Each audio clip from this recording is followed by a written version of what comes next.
নমস্কার। যাদের জন্ম 2 তারিখ, 11 তারিখ, 20 তারিখ, 29 তারিখ, তারা ভীষণ ইমোশনাল মানুষ হন।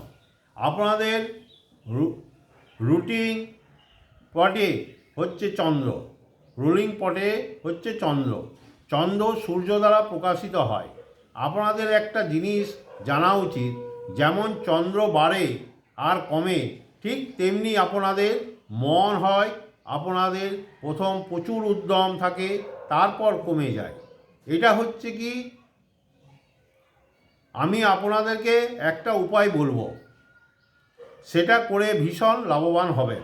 আপনাদের জীবনে যাদের জন্ম 1, 10, 19 ও 28 তারিখ হয়, তারা আপনাদের জন্য ভীষণ লাকি মানুষ হয়, ভীষণ সাপোর্ট দেয়।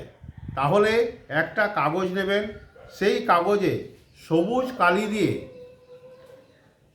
11 লিখে সেটা সর্বদাই আপনার পকেটে রাখুন। আর একটা হচ্ছে, যখন বেরোবার সময় আপনার যে সদর দরজা থাকে তার উপরে 96 একটা কাগজে লিখে গোল্ডেন ফ্রেমে বাঁধিয়ে সেটা ওখানে টাঙিয়ে দেন। খুব উন্নতি পাবেন। জল ওয়েস্ট করবেন না কোনো মতেই, এবং তার সাথে আপনারা আয়না দেখে বেরাবেন। তাহলে আপনাদের কার্য অনেক সফল হবে। নমস্কার।